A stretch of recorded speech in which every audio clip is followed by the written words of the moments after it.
Palavra da Verdade, com Hernandes Dias Lopes. Irmãos amados, Deus está neste lugar.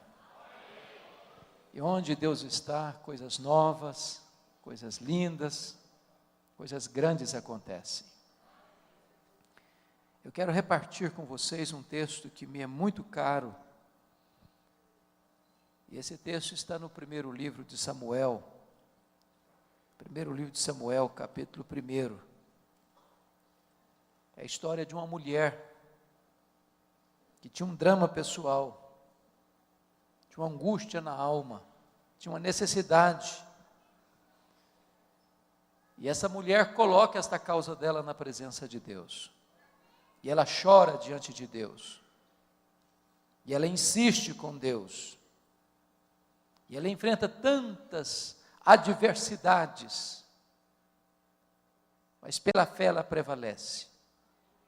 E ela alcança uma grande vitória. E Deus se manifesta na vida dela com reflexos para toda a sua nação. E eu não sei como é que você entrou aqui hoje. Talvez com o coração pesado. Talvez até ansioso a respeito do que está por vir. Talvez precisando de um toque da mão de Deus. De uma resposta de Deus hoje. Quem sabe você tem esperado muitos anos uma palavra, um sinal do favor de Deus. Quem sabe pela graça de Deus hoje pode ser esse dia.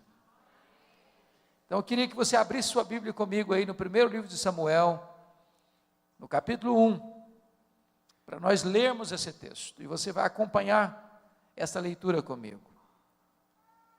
Está escrito: houve um homem de Ramataim Zofim, da região montanhosa de Efraim, cujo nome era Eucana, filho de Giroão, filho de Eliú, filho de Tou, filho de Zufi, efraimita.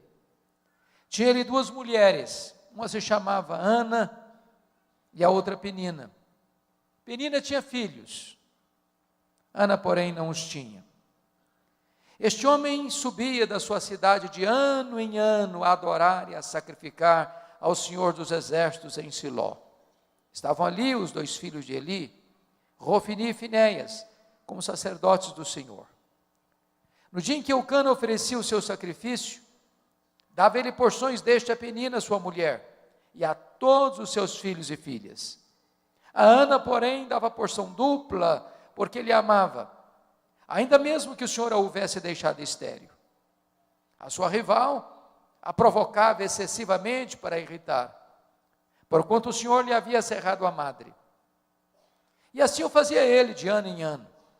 E todas as vezes que Ana subia à casa do Senhor, a outra irritava, pelo que chorava e não comia. Então Eucana, seu marido, lhe disse: Ana, por que choras? E por que não comes? E por que estás de coração triste? Não te sou eu melhor do que 10 filhos?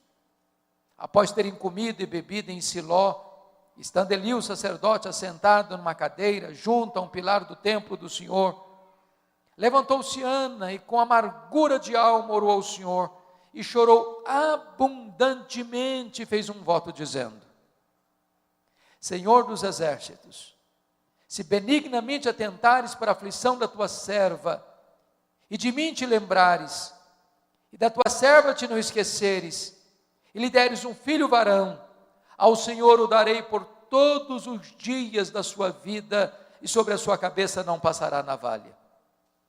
Demorando-se ela no orar perante o Senhor, passou Eli a observar-lhe o movimento dos lábios, porquanto Ana só no coração falava. Seus lábios se moviam, porém não se lhe ouvia voz nenhuma. Por isso Eli a teve por embriagada e lhe disse: Até quando estarás tu embriagada? Aparta de ti esse vinho. Porém Ana respondeu: Não, Senhor meu, eu sou mulher atribulada de espírito.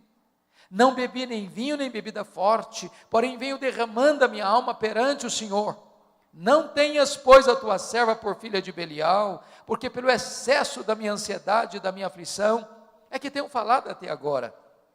Então lhe respondeu Eli: Vai-te em paz, e o Deus de Israel te conceda a petição que lhe fizeste. E disse ela: acha tua serva mercê diante de ti. Assim a mulher se foi seu caminho e comeu, e o seu semblante já não era triste. Levantaram-se de madrugada e adoraram perante o Senhor, e voltaram e chegaram à sua casa a Ramá. Eucana coabitou com Ana, sua mulher, e lembrando-se dela o Senhor, ela concebeu. E passado o devido tempo teve um filho, a que chamou Samuel, pois dizia: do Senhor o pedi. Verso 26. Disse Ana a Eli: ah, meu Senhor, tão certo como vives, eu sou aquela mulher que aqui esteve contigo orando ao Senhor. Por este menino morava eu, e o Senhor me concedeu a petição que eu lhe fizera, pelo que também o trago como devolvida ao Senhor por todos os dias que viver, pois do Senhor o pedi. E eles adoraram ali o Senhor. Amém. Eu quero conversar com vocês nesta noite sobre o tema: não desista de seus sonhos. Não desista de seus sonhos. Era o ano de 1952 na Nova Zelândia, quando um grande esportista daquele país, Edmund Hillary, nutriu no seu coração um sonho inédito, um sonho audacioso, o sonho de escalar a montanha mais alta do planeta, o sonho de chegar no topo do Pico Everest, com mais de 8.800 metros de altitude. Edmund Hillary preparou-se para aquela grande empreitada da sua vida, mas quando ele partiu para realizar o seu sonho, ele fracassou. Ele não conseguiu chegar no topo do Everest. 6 meses depois, ele foi convidado para dar uma palestra em Londres, na Inglaterra. E quando ele chegou naquele bonito auditório, propositadamente as pessoas haviam colocado uma grande gravura do Monte Everest na parede. Ele entrou no auditório, olhou para a gravura, cabisbaixo, dirigiu-se à plataforma. Quando passaram-lhe a palavra, por um momento, ele esqueceu-se o auditório, voltou-se para a gravura e disse: Monte Everest, da primeira vez tu me derrotaste. Tu não podes crescer mais, mas eu ainda estou crescendo. Da próxima vez, eu te vencerei. 6 meses depois, Edmund Hillary era o primeiro homem na história da humanidade a chegar no topo do Pico Everest, deixando para nós um legado: não desista de seus sonhos. Eu sei que você tem sonhos, todos nós os temos. Quem não sonha não vive. Quem desistiu de sonhar, desistiu de viver. Mas é provável que neste auditório haja alguém aqui que já tenha perdido os seus sonhos mais bonitos pelas estradas da vida. É até provável que nesse auditório haja alguém que tenha visto os seus sonhos mais belos se transformando em pesadelos. Quem sabe haja neste auditório aqui alguém que já desistiu de seus sonhos, que já enterrou seus sonhos, que já colocou no túmulo de seus sonhos uma lápide com a seguinte inscrição: aqui jaz os meus sonhos. Pois eu quero encorajar você nesta noite a trazer esses sonhos de volta e a colocá-los na presença de Deus. Porque nós estamos servindo nesta noite não a um ídolo mudo, surdo, impotente. Nós estamos adorando o Deus vivo, aquele que está assentado no trono, aquele que tem as rédeas da história em suas mãos, aquele que faz e ninguém pode impedir a sua mão de fazê-lo. Nós estamos na presença do Deus Todo-Poderoso, que pode agir milagrosa e extraordinariamente na sua vida, na sua história, na sua família, nesta noite. O texto que acabamos de ler nos conta a história dessa mulher. Nos conta a história de Ana. Uma mulher que tinha um sonho bonito, um sonho legítimo, um sonho de ser mãe. Só que Ana é estéril, seu ventre é um deserto, ela não consegue conceber. E eu imagino que se Ana fosse nossa contemporânea, ela enfrentaria algumas abordagens. Talvez a primeira delas seria esta: Ana, você é uma mulher tão crente, você é tão piedosa, você ora tanto, você vai tanto à igreja, você está doente, minha filha, tem coisa errada na sua vida. Eu acho que você deveria fazer uma análise mais detalhada e meticulosa da sua árvore genealógica, porque é muito provável que haja alguma maldição hereditária incrustada aí na sua família, e enquanto você não quebrar essa maldição, você não vai ser curada. Só que o problema de Ana não era maldição hereditária. Se Ana vivesse hoje, talvez alguém parecido com os amigos de Jó, chegariam para ela para dizer o seguinte: Ana, você é uma mulher tão crente, mas você está doente. Ana, eu acho que tem coisa errada na sua vida. Eu acho que você deve ter algum pecado que você ainda não confessou para Deus, porque toda causa tem um efeito, Ana. Ninguém sofre sem causa. Você deve ter feito coisa errada. Você tem que confessar esse pecado para você ser curada. Mas o problema de Ana não era pecado escondido. Se Ana vivesse hoje, talvez alguém mais audacioso chegaria para ela para dizer o seguinte: Ana, deve ter algum demônio da esterilidade escondido aí na sua vida. O que você precisa fazer é ir num culto de libertação. Só que o problema de Ana não era demônio. Confira comigo o que está escrito no versículo 5. O texto está dito aí que foi Deus quem a deixou estéril. Agora confira o versículo 6. O texto diz que foi Deus quem cerrou a sua madre. De tal maneira que a doença de Ana não tem a ver com maldição hereditária, não tem a ver com pecado escondido, não tem a ver com demônio. A doença de Ana tem a ver com Deus. E aí você pode dizer: bom, então eu não estou entendendo nada. Porque se Deus é bom, e Ele é. Se Deus tem o melhor para nós, Ele tem. Então como é que Deus pode adiar os nossos sonhos e os nossos sonhos mais legítimos? É sobre isso que eu quero tratar com você nesta noite. Primeiro, Deus adia os nossos sonhos para nos ensinar a gloriosa verdade de que as bênçãos, de que o Deus das bênçãos é melhor do que as bênçãos de Deus. A maior necessidade sua não é da bênção de Deus. A maior necessidade sua é do Deus da bênção. A maior necessidade sua não é de coisas. A maior necessidade sua é de Deus. A maior necessidade sua não é da dádiva. A maior necessidade sua é do doador. Você poderia ter todas as bênçãos de Deus. Se você não tem Deus, a sua vida é vazia. A sua vida não tem sentido ainda. Irmãos, prestem bem atenção nisso. Nós estamos vivendo na geração, no século, onde o eixo do cristianismo foi mudado. O cristianismo, como o pastor introduziu agora há pouco, ele é focado na pessoa bendita de Jesus Cristo, nosso Senhor. Ele é o Rei da glória, Ele é o Rei dos reis, Ele é o Senhor dos senhores, e nós estamos aqui nesta noite, é por causa dEle. Mas nós estamos vendo uma geração que tira Jesus do centro para colocar o homem no centro. Parece-nos que hoje a dinâmica da vida cristã para muita gente é que não é mais a vontade de Deus que deva ser feita na terra, mas é a vontade do homem que tem que prevalecer no céu.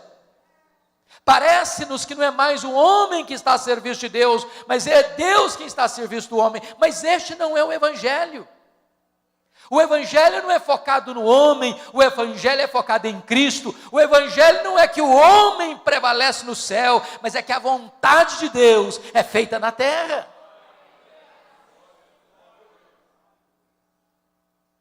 Quando nós começamos a colocar coisas e pessoas no lugar de Deus, Deus adia os nossos sonhos. Para nós entendermos que Ele, Deus, precisa ocupar o primeiro lugar na nossa vida. que Ele, Deus, precisa ser o primeiro na nossa agenda. Para nós entendermos que Deus é melhor do que as bênçãos de Deus, que o doador é melhor do que a dádiva. A segunda verdade, ou a segunda coisa que Deus faz, quando os nossos sonhos são adiados, a segunda lição que Deus nos ensina é esta: Deus adia os nossos sonhos, para nós entendermos que tudo o que nós temos, tudo o que nós somos, veio de Deus, é de Deus, e deve ser consagrado de volta para Deus. Olha o que Ana disse para Eli: por este menino orava eu, pelo que o trago como devolvido, por todos os dias da sua vida ao Senhor.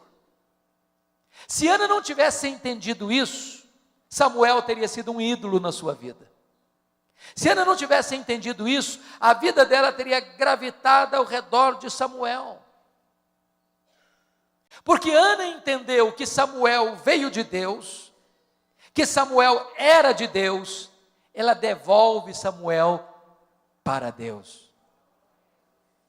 Nós temos que ter muito cuidado, irmãos, porque às vezes nós pedimos uma bênção para Deus, e Deus é o Deus abençoador, Ele dá bênção.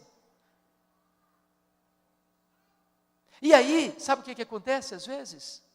Quando nós recebemos a bênção, nós substituímos o abençoador pela bênção, o Criador pela criatura. Ficamos tão encantados com a bênção que não temos mais tempo para o abençoador. Eu explico. Você pede para Deus, por exemplo, prosperidade, e Deus dá prosperidade. A bênção de Deus enriquece e com ela não tem desgosto. É Deus quem fortalece as nossas mãos para adquirirmos riqueza. Mas e a pessoa começa a prosperar, e quando ela começa a prosperar, ela não tem tempo para Deus mais. Não pode ir numa reunião de oração mais. Não frequenta uma vigília de oração mais, não vai para uma reunião de estudo bíblico numa casa mais, porque está tão ocupado cuidando da bênção, que se esqueceu do abençoador, não tem mais tempo para o abençoador. Transformou a bênção num ídolo. Deixa eu dizer uma coisa muito importante para você hoje: a vida que você tem é de Deus, a saúde que você tem é de Deus, a família que você tem é de Deus, o cônjuge que você tem é de Deus, os filhos que vocês têm são de Deus, a casa que vocês moram é de Deus, o carro que vocês andam é de Deus, o salário que vocês recebem vem de Deus, tudo é de Deus. Então coloque o melhor daquilo que Deus tem dado para você no altar de Deus, de volta em consagração para Deus. Coloque o seu Samuel no altar de Deus. Terceira coisa, quando Deus adia os nossos sonhos, Ele adia para nos ensinar que os planos de Deus são maiores e são melhores do que os nossos sonhos. Qual era o sonho de Ana? Apenas ser mãe. Qual era o projeto de Deus para Ana? Que ela fosse mãe do maior profeta, do maior sacerdote, do maior juiz de Israel, do homem que haveria de trazer de volta a nação apóstata para a presença de Deus. Às vezes a gente endereça aos céus um pedido, e quer que Deus nos atenda do nosso jeito, no nosso tempo. E aí Deus não atende do nosso jeito e no nosso tempo, e a gente fica ansioso, angustiado, questionando, duvidando. Sabe por que às vezes Deus não nos dá o que nós queremos? É porque Deus olha para nós e diz assim: meu filho, minha filha, você está pedindo um pouco demais. Eu tenho coisa melhor para você, eu tenho coisa maior para você. Os meus caminhos são mais altos que os seus caminhos, os meus pensamentos são mais elevados que os seus pensamentos. Eu estou preparando algo melhor para a sua vida. A Bíblia diz que quando Deus parece retardar, Ele não está longe, Ele não está indiferente, Ele não está distante, Ele não está silencioso, Ele não está com os ouvidos fechados, Ele está trabalhando no turno da noite, preparando algo maior e melhor para você, porque não há Deus como o nosso, que trabalha para aqueles que nele esperam.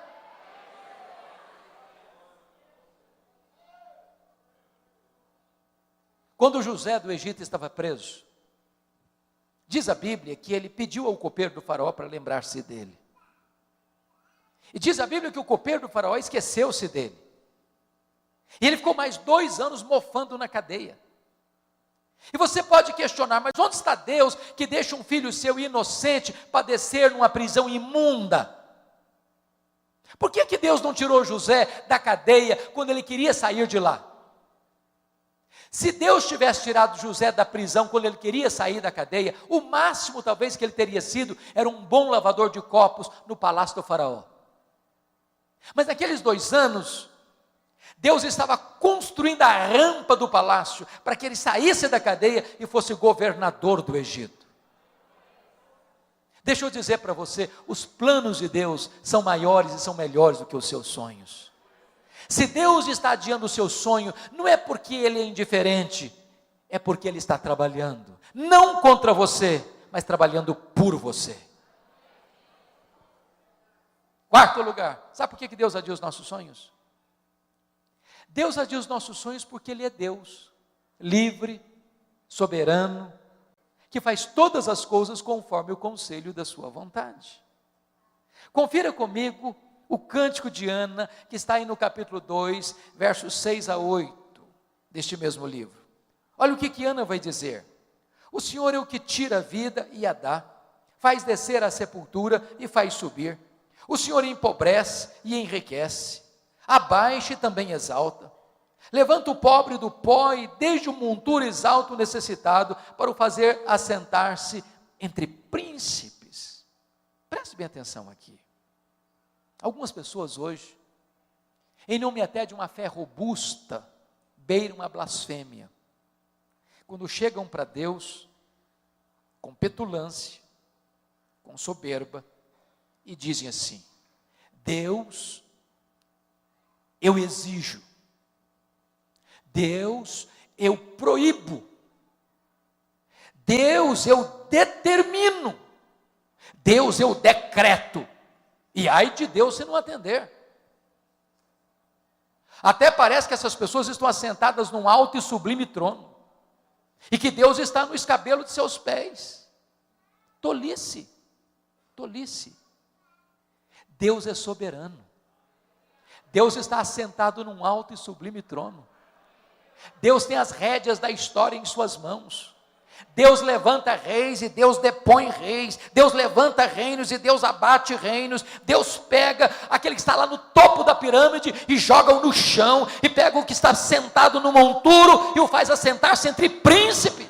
Ele é Deus. Ele não precisa pedir licença nem para você, nem para mim, para agir. Ele é livre, Ele é soberano e faz todas as coisas conforme o conselho da sua vontade. Deus não pode ser pressionado, Deus não pode ser colocado contra a parede. Ele é Deus. Agora, preste atenção nisso. Quando Deus age, ninguém pode impedir a mão de Deus de agir. Nós não podemos concordar com aqueles que dizem: não, o tempo dos milagres de Deus ficaram lá num remoto passado. Deus já fez, mas Deus não faz mais. Não, Deus não está sentado numa cadeira de balanço. Deus não se aposentou. Deus não está senil. Deus é o mesmo ontem, Deus é o mesmo hoje, Deus é o mesmo para sempre. Ele nunca perdeu o seu poder. Ele faz, e quando Ele faz, ninguém pode impedir a sua mão de fazê-lo. Eu acredito que Ana, como uma mulher instruída que era, ela deve ter procurado todos os recursos médicos do seu tempo. Porque aqueles que acham que se nós temos fé, nós não devemos ir a um médico, estão equivocados. Porque Deus cura com o meio, sem o meio, apesar dos meios. Sempre é que Deus que cura. O médico, o remédio, a medicina é apenas um instrumento. Mas o poder de curar vem de Deus. E Ana era uma mulher instruída. E eu acho que Ana, penso eu, devia carregar na sua bolsa tiracolo, que toda mulher gosta de ter, os últimos exames da junta médica de Ramá, dizendo para ela o seguinte: Ana, não tem jeito, não tem cura. Mas Ana entende uma coisa: se Deus quiser, tem jeito. A última palavra não é da ciência. A última palavra não é da medicina. A última palavra é do Deus vivo. Se Deus quiser, tem jeito. Para Deus não tem causa perdida. Para Deus não tem doença incurável. Para Deus não tem vida irrecuperável. Para Deus não tem casamento sem solução. Para Deus não tem família sem resposta. Não importa a sua causa, por mais perdida que ela esteja, se Deus quiser, tem jeito. Há alguns anos, eu estava em Vitória, a caminho do hospital militar para fazer uma visita, hospital público. E quando eu cheguei na porta do hospital, tinham 3 pessoas. E eram pessoas da minha cidade, cidade do interior do Espírito Santo. E dentre elas estava uma jovem de 19 anos, porque ela estava com um câncer que havia tomado todos os seus órgãos vitais. E lá no interior, na sua cidade, não tinha CTI, e os médicos disseram para ela: olha, chegou o nosso limite, não dá mais para continuar o seu tratamento aqui, então você precisa ir para Vitória, você precisa se internar no CTI, porque nós não temos mais o que fazer aqui. Só que a Sara não tinha plano de saúde, e não tinha vaga no CTI. Eu conversei com o diretor, e disse: eu não posso receber essa moça aqui hoje. E eu fui um pouco frustrado para a porta do hospital, e disse para a Sarita assim: olha filha, infelizmente aqui não tem vaga para você. Mas nós podemos fazer uma coisa. Eu confesso que eu não tenho muito essa prática. Não sou muito de fazer isso. Mas naquele dia eu fiz. Ali na porta do hospital eu disse: Sarita, não tem jeito para você aqui, mas nós podemos falar com aquele que tem jeito para tudo. E ali na porta do hospital, eu impus as mãos sobre a Sarita e disse: meu Deus, essa moça não tem lugar aqui nesse hospital, mas se tu quiseres, Deus, o Senhor pode curá-la também na porta desse hospital, porque para ti não tem coisa impossível. E orei por ela. Quando eu terminei de orar, aproxima-se um jovem e disse: essa moça tem um primo que é médico em outra cidade do estado, e lá tem CTI. Falei: então vamos ligar para ele. Ligamos para o médico, ele disse: tem CTI, pode trazer a minha prima para cá. Imediatamente, ela faz a viagem de aproximadamente 200 quilômetros. Quando ela chega na outra cidade, o médico pega os exames, constata a gravidade do problema, coloca numa maca, começa a palpar o seu ventre. Achou estranho? Submeteu a Sarita aos mais rigorosos exames daquele hospital, não tinha mais nada no seu corpo. Sarita voltou para casa completamente curada naquele mesmo dia. Sabem por quê? Porque quando Deus quer, tem jeito. Eu não estou dizendo para você que todas as pessoas pelas quais eu e você oramos, Deus vai curar. Eu não estou dizendo isso. O que eu estou dizendo é que quando Deus quer, tem jeito. Então não desista de lutar. Então não desista de seus sonhos. Por mais difícil que seja a causa, por mais amarga que seja a luta, por mais renhida que seja a batalha, não desista em nome de Jesus. Agora deixa eu dizer uma coisa para você. Quando nós temos sonhos, temos que ter muito cuidado. Sabem por quê? Porque há assassinos de sonhos soltos por aí. E Ana teve que lidar pelo menos com 3 assassinos de sonhos. A primeira pessoa que tentou matar os sonhos de Ana foi a sua rival Penina. A Bíblia diz que Penina provocava, que Penina irritava, sobretudo quando Ana subia à casa de Deus, a Penina provocava de tal maneira que a Ana começava a chorar, perdia o apetite, entrava em depressão.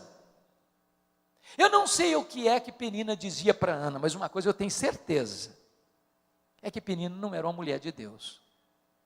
Porque gente de Deus não vive para infernizar a vida dos outros. Gente de Deus é bálsamo. Gente de Deus é aliviador de tensões. Mas à luz do versículo 6, a impressão que eu tenho é que Penina dizia mais ou menos o seguinte para Ana: Ana, você é crente, você é piedosa, você vai à igreja, você ora tanto, está aí doente. Eu não sou crente igual a você, eu não oro igual a você, eu não vou à igreja igual a você, estou aqui com saúde, cheia de filhos. Se esse negócio de igreja, de orar, de jejuar funcionasse mesmo, Ana, você não estaria aí doente. Você conhece gente assim? Cuidado com essa gente. São assassinos de sonhos. Querem vender para você a ideia de que ser crente é viver numa redoma de vidro, numa estufa espiritual, blindado das intempéries e vicissitudes da vida.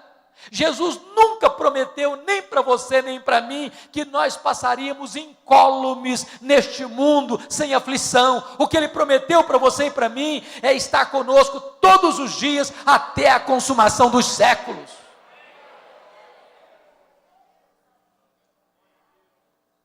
A segunda pessoa que quis matar os sonhos de Ana foi o sacerdote Eli. Diz a Bíblia que Ana subia todo ano para Siló. Lá estava Eli, lá estava Rofini, lá estava Finéias, mas não consta a Bíblia que em nenhuma dessas idas, nem Eli, nem Rofini, nem Finéias, olhasse para Ana, orasse com Ana, chorasse com Ana. A primeira vez que o sacerdote olhou para Ana, foi para sacar contra ela pesados libelos acusatórios, chamando-a de bêbada dentro da igreja, de filha de Belial. Até acho, Bispo Gerson, que se a Ana fosse presbiteriana ou da igreja de Deus, eu acho que ela ia sair da igreja. Acho.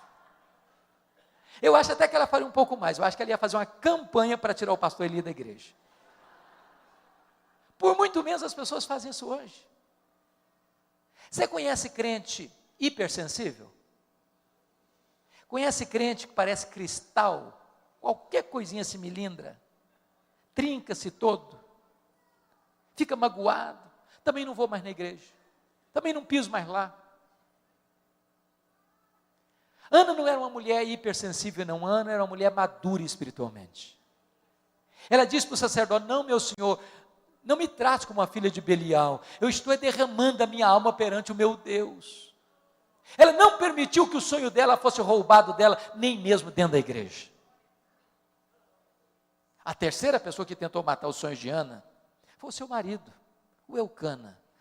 Eucana era um maridão, ele era amoroso, ele era solidário, ele era companheiro, ele era provedor.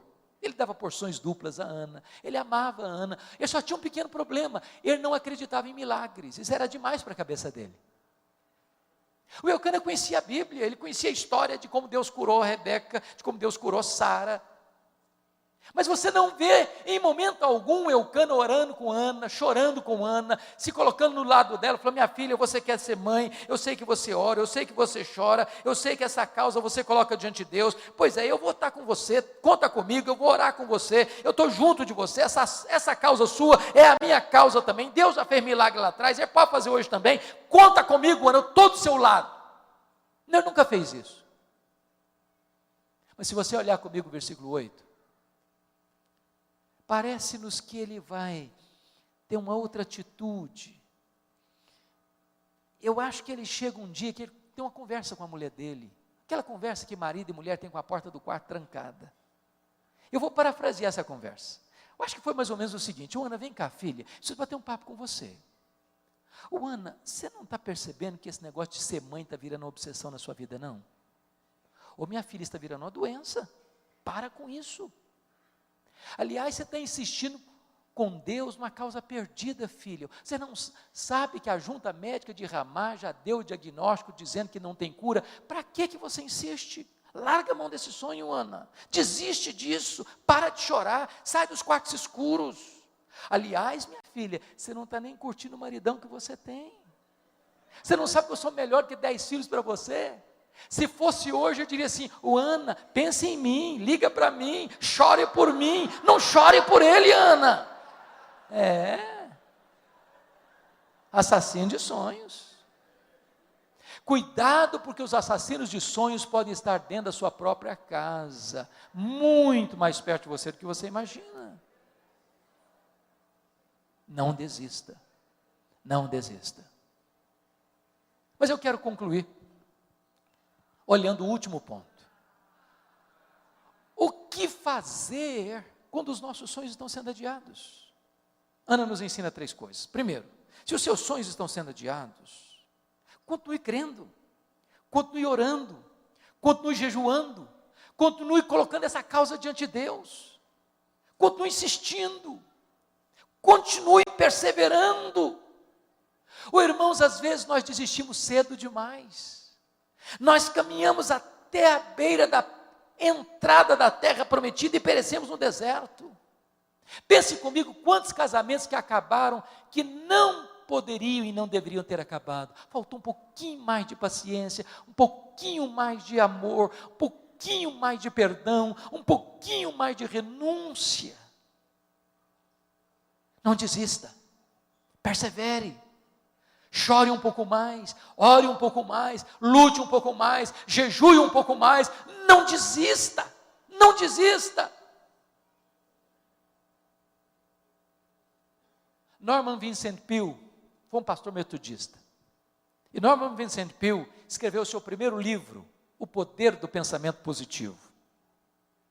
Todo escritor enfrenta esse problema, nenhuma editora gosta de publicar o primeiro livro de um escritor. E ele então procurou as editoras para publicar o seu livro, bateu de porta em porta, nenhuma editora se interessou pelo livro. Ele ficou tão frustrado, que jogou os rascunhos no lixo, e disse assim: no lixo vão ficar os meus sonhos. Dona Ruth, sua mulher, mais crente e mais otimista do que ele, como via de regra as mulheres são, pegou os rascunhos do lixo, e disse assim para ele: eu vou lutar pelos seus sonhos. Voltou a bater de porta em porta nas editoras, encontrou uma editora interessada no livro. Resultado, esse livro já vendeu mais de 40 milhões de exemplares, estavam no lixo, um dos maiores best-sellers da literatura cristã. Não desista em nome de Jesus. Na saga da política americana, há um homem que me impressiona muito, Franklin Delano Roosevelt. Esse camarada estudou em Harvard, estudou em Colômbia, entrou na política, fez uma carreira brilhante. O sonho de Roosevelt era ser presidente dos Estados Unidos da América. Entretanto, com 39 anos de idade, ele sofreu poliomielite e foi para uma cadeira de rodas. Alguém se aproximou dele e disse: Franklin Delano Roosevelt, numa cadeira de rodas, você jamais será presidente dos Estados Unidos da América. Ele respondeu: pois eu nunca desistirei. Foi o único homem até hoje, na história americana, que foi eleito e reeleito presidente dos Estados Unidos da América 4 vezes, consecutivamente. Não desista de seus sonhos. Não desista de seus sonhos.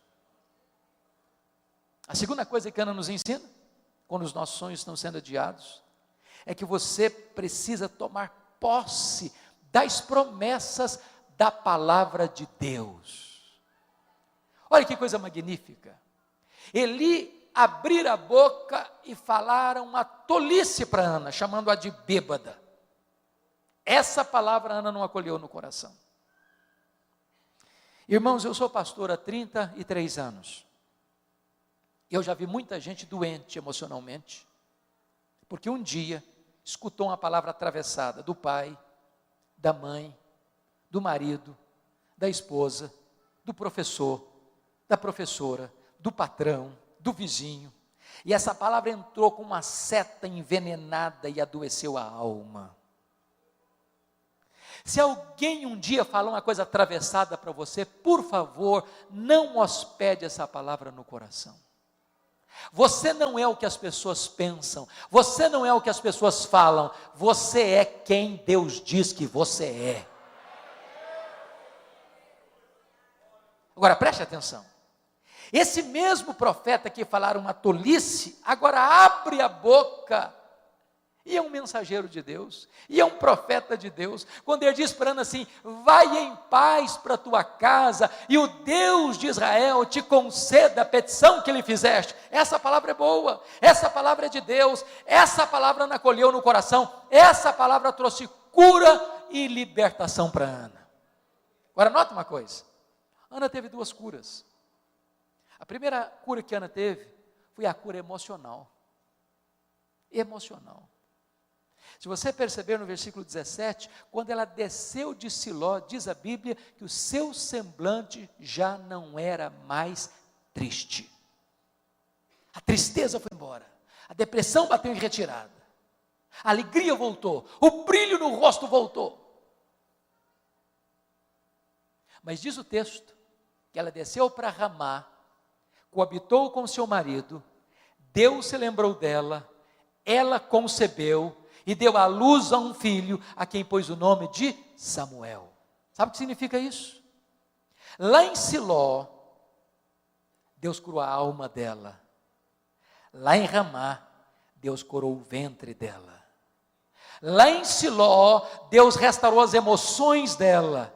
Lá em Ramá, Deus curou o útero dela. Lá em Siló, ela tomou posse das promessas de Deus. Lá em Ramá, o milagre se historificou na sua vida. O que significa isso para nós? Não escute os arautos do caos. Não escute os arautos do pessimismo. Não escute os embaixadores da incredulidade.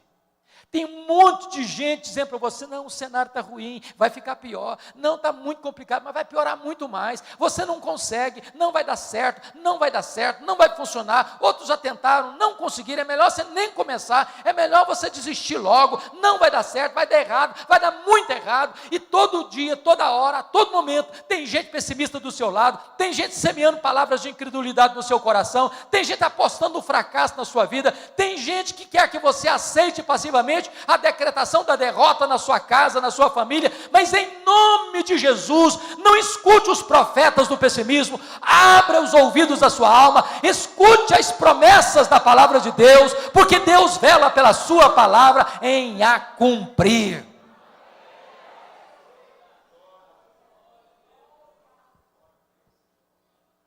Finalmente, Ana nos ensina a última verdade. Se os seus sonhos estão sendo adiados,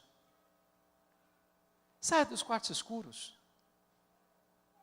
Pare de lamentar. Pare de murmurar. Pare de reclamar.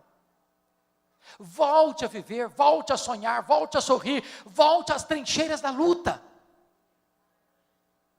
Dá-me a impressão que Ana queria ser mãe, mas ela chorava tanto, estava tão deprimida, que ela nem se relacionava mais com o marido.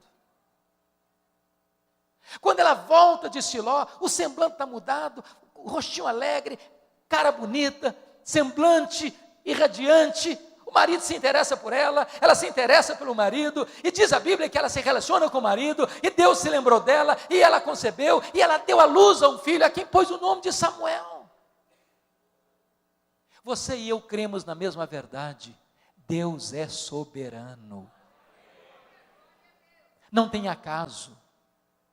Não tem sorte, não tem azar, não tem determinismo cego, não tem olho gordo, não tem feitiço, não tem sexta-feira 13, não tem esse negócio de ficar com medo de passar debaixo de escada.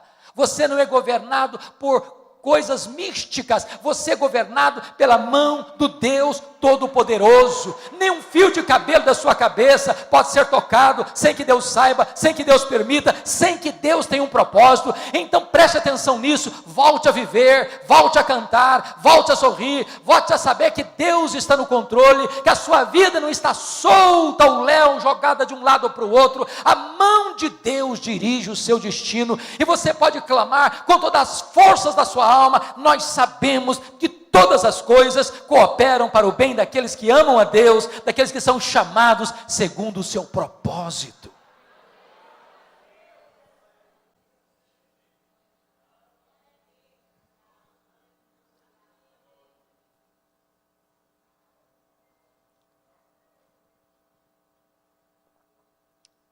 Há um autor que eu gosto de ler, e não obstante não ser ainda um cristão, pelo menos que me conste, nem sei se ainda está vivo, Og Mandino. Se você nunca leu O Maior Vendedor do Mundo, vale a pena ler.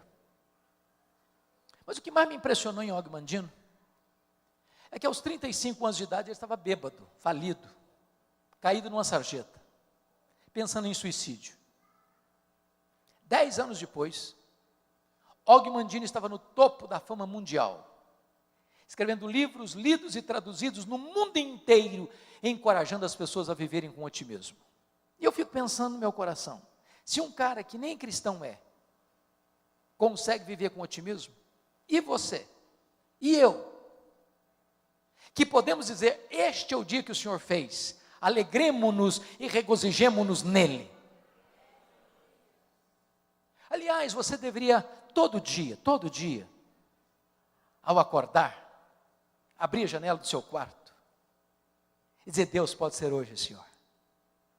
Pode ser hoje. Você começou o seu dia animado. Uma aventura nova, uma caminhada nova, com vitórias novas, com coisas magníficas todo dia, todo momento. E Og Mandino, no seu livro autobiográfico, tem um conselho muito simples, até muito prático, para você começar o seu dia animado. E o conselho dele é o seguinte, bem de manhã, antes do café da manhã, faça o seguinte, pegue o melhor jornal da sua cidade. Aqui em Brasília é o Correio? Ou tem outro melhor? É o Correio Brasiliense. É o mais lido? Talvez. Pega o Correio Brasiliense então, vá lá.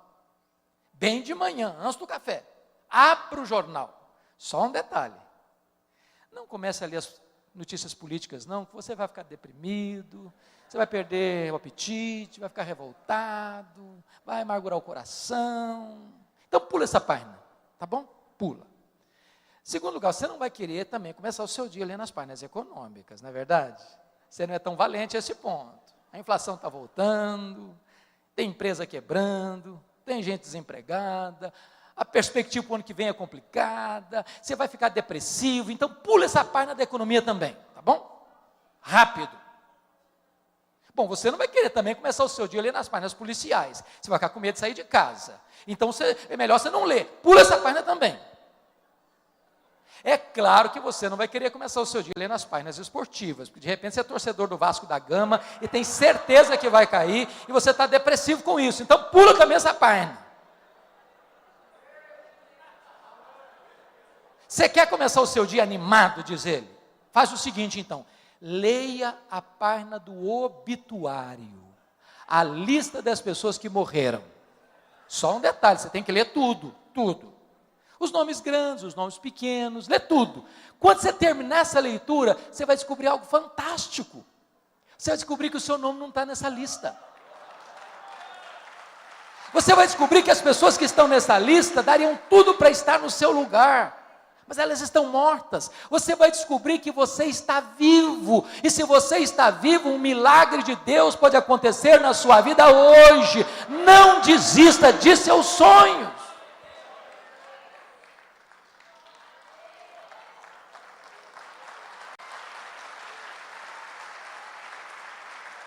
Esta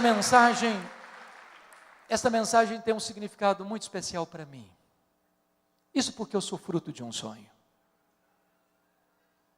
Meus pais, nos idos de 1958, moravam numa região muito pobre do estado do Espírito Santo.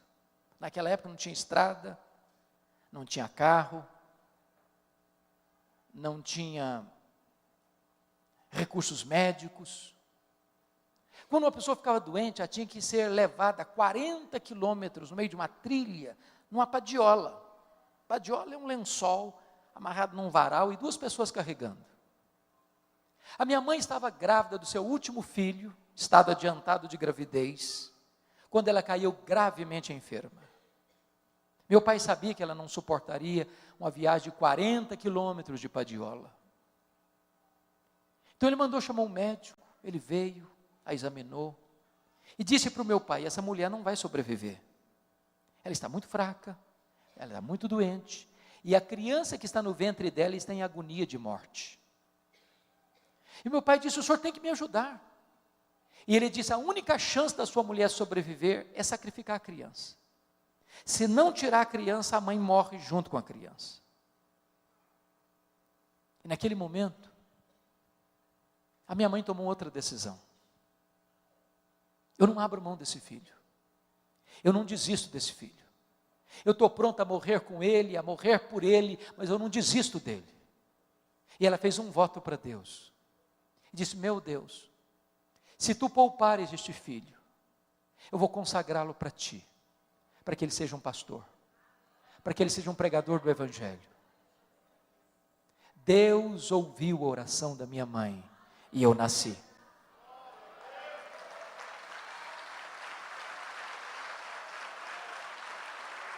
Nasci na roça, já trabalhando na enxada, com as mãos calejadas. Com 8 anos de idade eu fui calçar o meu primeiro par de sapatos. Na minha região não tinha escola, a não ser escola primária. Nunca ninguém tinha saído dali para fazer mais do que 4ª série primária. Eu entrei na escola com 8 anos. Com 12 anos eu botei 4 listinhas brancas, uma gravatinha azul. Era tudo que se fazia naquele lugar. De uma maneira muito curiosa, eu tinha sede de estudar, uma vontade de estudar. Na minha casa não tinha livros, só tinha um dicionário velho, rasgado. Com 10 anos eu comecei a decorar aquele dicionário. Com 12 anos eu terminei o primário. Mas com 12 anos eu não sabia o que era luz elétrica. Com 12 anos eu não sabia o que era uma cidade. Com 12 anos eu não sabia o que era uma televisão. Com 12 anos, a minha professora que me alfabetizou disse assim para mim: eu sei o seu sonho de estudar, eu estou mudando para Vitória, você quer ir comigo? E eu disse para ela: se os meus pais deixarem, eu vou. Eu nunca tinha dormido uma noite fora de casa. Com 12 anos, eu subi na carroceria de um caminhão e fui parar no pior bairro da Grande Vitória, dentro de um mangue, do lado de um prostíbulo, um barraco de tábuas com 4 cômodos, com 10 pessoas. Foram tempos dificílimos na minha vida. Irmãos queridos, muitas vezes, eu namorei um pão na vitrine de um botequim. Meu estômago doía de fome. As lágrimas rolavam pelo meu rosto. Eu não tinha dinheiro para comprar um pão para comer. Muitas vezes eu acordava de noite com fome, não tinha açúcar para comer, não tinha farinha para comer, e eu dormia soluçando de fome. Eu tinha um sonho, e eu queria lutar por ele. A minha mãe sabe que nunca me contou o projeto dela com Deus. Ela entendia que Deus haveria de me chamar, em vez de eu ser sugestionado a ir para o seminário. Meu sonho desde criança era ser advogado e político. Eu nunca perdi um comício. Naquela época o comício era na praça, na rua. Enquanto o último orador não descesse do palanque, enquanto as luzes não apagavam, eu não ia embora. No dia que eu fiz 18 anos, exatamente no mesmo dia, eu tirei meu título e me filiei num partido. Eu tinha um sonho. Até o dia que Deus pôs a mão sobre mim e me chamou para o ministério. Eu estava conversando com o presbítero José Scherrer, dizendo para ele que a hora que eu terminasse o meu curso de advocacia, que eu fizesse a minha carreira, que eu entraria num seminário para me preparar para servir a Deus melhor.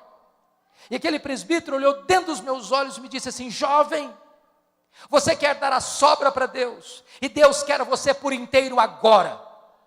Aquela palavra entrou com uma flecha no meu coração, e eu disse: pois aqui estou eu me entrego agora. E Deus pôs uma convicção plena no meu coração de que Deus me chamava naquele momento para o sagrado ministério. Eu abri mão dos meus sonhos e abracei os sonhos de Deus. E hoje eu posso dizer para você que não tem nada mais sublime no mundo do que ser pastor, do que ser pregador do Evangelho de Jesus Cristo nosso Senhor. Antes da minha mãe morrer, ela me chamou à sua casa e disse: filho, eu preciso falar com você. E ela me contou essa história, e ela me contou mais. Ela me disse: meu filho, nesses anos todos, eu nunca deixei de me levantar da minha cama e prostrar meus joelhos e pedir que Deus capacitasse você, que Deus ungisse você, que Deus revestisse você com graça e poder para pregar a palavra de Deus. E eu abracei minha mãe, chorei muito com ela, e disse para ela 2 coisas. Falei: mãe, a senhora está me ensinando as 2 verdades mais importantes da minha vida. Primeiro, a senhora está me ensinando que um filho nunca é pobre, se tem uma mãe que ora por ele. Segundo, a senhora está me ensinando que muito mais importante que os meus sonhos são os planos de Deus. São os planos de Deus. Se preciso for, abra mão dos seus sonhos, mas nunca abra mão dos planos de Deus para a sua vida. Eu sei que você tem sonhos, e hoje você pode colocá-los na presença de Deus. Se esses sonhos estão afinados com o plano de Deus, Deus há de cumpri-los. E se você quer colocar esses sonhos no altar de Deus, eu quero orar com você, eu quero orar por você. Eu não sei quais são esses sonhos, talvez uma doença, talvez um filho, talvez o seu cônjuge, talvez a sua família, talvez a sua empresa, talvez a sua igreja, talvez a conversão de alguém que você ama tanto. Talvez você que veio aqui hoje, está lutando para ser mãe, pois hoje Deus pode fazer esse milagre na sua vida, porque Deus é aquele que faz com que a mulher estéril seja alegre, mãe de filhos. Qual é o seu sonho? Derrame a sua alma na presença de Deus. Deus é o Deus que ouve, Deus é o Deus que vê, Deus é o Deus que age, e Ele está aqui nessa noite.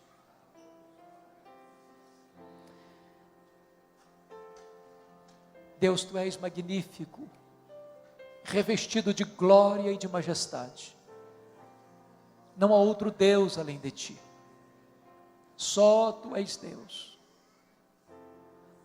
Tu estás assentado num alto e sublime trono, mas também Tu te inclinas para ver o que se passa no coração dos homens. Então Deus olha para nós nesta noite, com graça e com misericórdia, contempla o clamor dos Teus filhos e das Tuas filhas, olha dos altos céus e vê as lágrimas que estão sendo vertidas. Ó Deus, Tu és poderoso para sondar o nosso coração, para escutar os gemidos da nossa alma. Não permita que o Teu povo volte para casa de mãos vazias. Que o Teu povo, Deus, possa voltar para casa com um brilho no rosto e com a promessa da vitória nas mãos. Que o Teu povo se aproprie da Tua palavra nesta noite e que os milagres da Tua providência se historifiquem na vida do Teu povo. Exalta o Teu santo servo Jesus nesta noite, neste lugar, e glorifica o Teu próprio nome na vida da Tua igreja. Aqueles que estão enfermos, Deus, Tu és poderoso para curar. Aquelas mulheres que têm lutado para ser mãe, que nesta noite Tu ordenes a Tua bênção, que Tu abras a sua madre, para que daqui a um ano, estas mulheres compareçam aqui na Tua casa, com seu filho ou a sua filha, nos seus braços, dando glória ao Teu nome por esta vitória. Se alguém aqui, Senhor, com o casamento abalado, restaura esse casamento. Se algum filho aqui, Senhor, que está vivendo um relacionamento estremecido com seus pais, converta o coração dos filhos aos pais, converta o coração dos pais aos filhos. Se alguém aqui, Senhor, desviado da Tua palavra, desviado do Evangelho, longe do Teu aprisco, traz de volta esta ovelha desgarrada, para que ela possa Te servir com alegria na Tua igreja. Se alguém aqui, Senhor, com o coração frio, ó Deus, vivendo um cristianismo apenas de rótulo, vivendo a vida cristã apagada, morna, apática, aquece esse coração, inflama esta alma, derrama sobre nós o poder do Teu Espírito. Ah, Senhor Deus, contempla o Teu povo, visita o Teu povo, fortalece o Teu povo, alegra o Teu povo, reaviva o Teu povo, exalta o Teu nome na vida do Teu povo, em nome de Jesus, para a glória de Jesus. Aleluia, aleluia, amém.